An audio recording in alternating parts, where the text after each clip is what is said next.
So hello everyone. Previous lecture में हमने chemical evolution के बारे में पढ़ा था, जहाँ पे कि हम पॉलीमर्स तक हमने पढ़ लिया था कि किस तरीके से सबसे पहले क्या आया, एटॉमिक फेज़ आया, फिर मॉलिक्यूलर फेज़ आया, फिर उससे मोनोमर्स बने, फिर उन्होंने मिलकर के पॉलीमर्स बनाए। पॉलीमर्स से अब क्या आ रहा है, origin of cell, first cell that is the proto cell का ओरिजिन किस तरीके से हुआ वो हम बायोलॉजिकल एवोल्यूशन में पढ़ते हैं।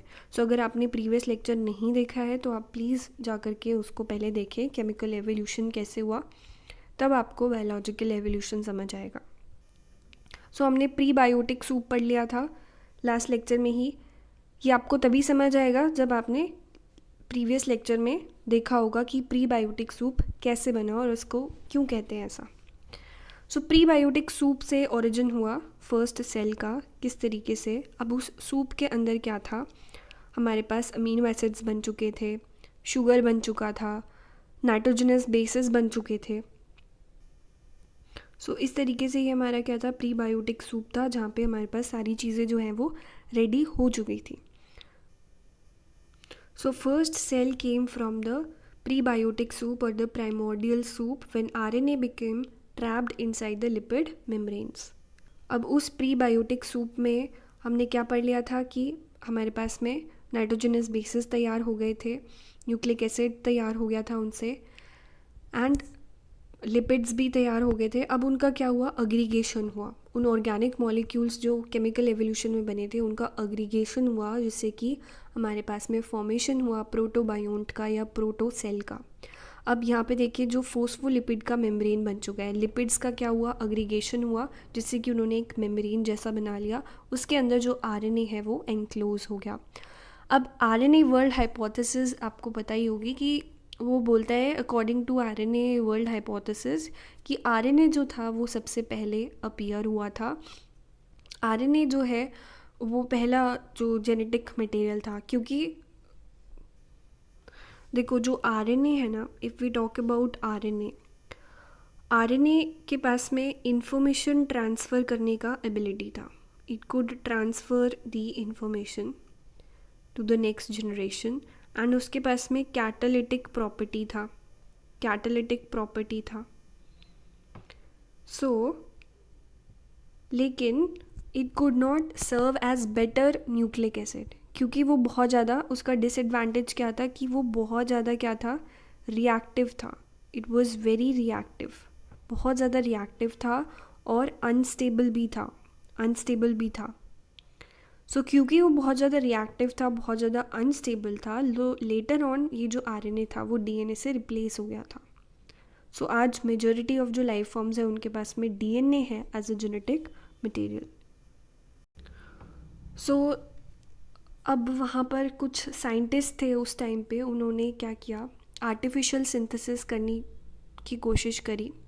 अब साइंटिस्ट ने क्या किया, आर्टिफिशियल सिंथेसिस करने की कोशिश करी कि भाई लैब में हम अगर ये प्रोटो सेल बना करके देखें कि वो बन सकता है या नहीं। तो उन्होंने बना के देखा, एंड जैसे मिलर और यूरे का एक्सपेरिमेंट आपने देखा था ना, कि किस तरीके से उन्होंने प्रिमिटिव एटमॉस्फेयर तैयार किया एंड फॉर्मेशन कराया ऑर्गेनिक मॉलिक्यूल्स का। सो ऐसे ही कुछ और साइंटिस्ट आए, उन्होंने सोचा कि अब हम प्रोटो सेल का स्ट्रक्चर बना के देखते हैं लैब के अंदर। सो यहाँ पर दो स्ट्रक्चर्स सामने आए, दो मॉडल सामने आए। पहला है कोआसर्वेट्स मॉडल एंड दूसरा है माइक्रोस्फीयर्स।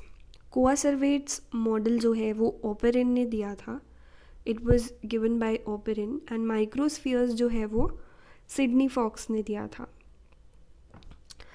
सो Operin suggested that protein fats accumulated and they form the coacervates, which is surrounded by a film of water molecule.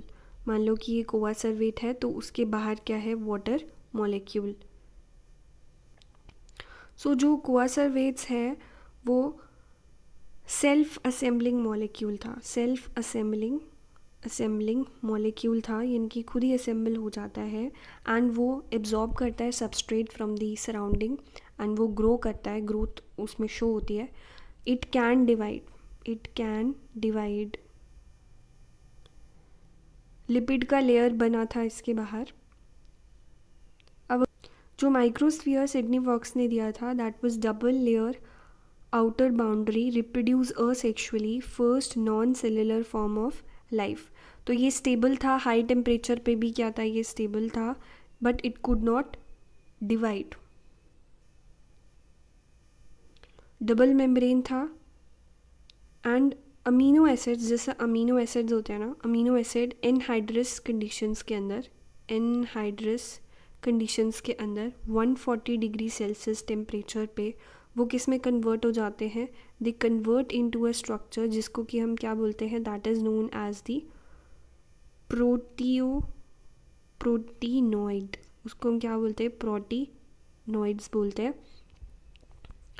सो ये ज़्यादा इसका रिजेम्बलेंस था प्रोटोसेल से, ये जो माइक्रोस्फीयर था वो ज़्यादा रिजेम्बल करता था। सो ये तो बात हो गई मॉडल्स की, कि साइंटिस्ट ने लैब में कोशिश करी कि हम ऐसा स्ट्रक्चर बनाए जो कि प्रोटोसेल से मिलता जुलता हो। सो प्रोटोसेल का फॉर्मेशन कैसे हुआ ये आपको समझ में आया कि न्यूक्लिक एसिड जो है वो लिपिड की लेयर में एंट्रैप हो गया, जिससे कि हमारे पास फर्स्ट सेल बना जिसको कि हम क्या बोल रहे हैं, प्रोटोसेल बोल रहे हैं। सो इस तरीके से हमारे पास में क्या बन गया, पहला सेल बना जिसको कि हमने प्रोटोसेल या प्रोटोबायोन्ट बोल रहे हैं। सो लेक्चर नंबर 1 में हमने कौन सी स्टेजेस डिस्कस कर ली थी, atomic stage, molecular stage, early organic compounds, and हम यहाँ तक कॉम्प्लेक्स ऑर्गेनिक कंपाउंड तक।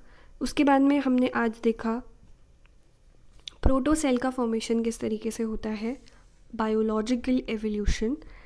अब बायोलॉजिकल एवोल्यूशन ये सारा है। प्रोटोसेल के बाद में क्या बनेगा, प्रोकैरियोटिक सेल, प्रोकैरियोटिक से क्या बनेगा, यूकैरियोटिक सेल। सो ये हम ऑलरेडी पढ़ चुके हैं कि प्रोकैरियोटिक सेल का ओरिजिन कैसे हुआ, यूकैरियोटिक सेल का ओरिजिन कैसे हुआ। ये इसका लिंक आपको डिस्क्रिप्शन में मिल जाएगा, आप वहाँ से देख सकते हैं। सो बायोलॉजिकल एवोल्यूशन में आपने ये 3 स्टेप बताने कि पहले क्या हुआ, प्रोटोसेल का ओरिजिन हुआ, फिर प्रोटोसेल से क्या बना, प्रोकैरियोटिक सेल, प्रोकैरियोटिक सेल से क्या बना, यूकैरियोटिक सेल। तो ये तीनों आपको एक्सप्लेन करने हैं। So that's all for today. Thank you and have a great day.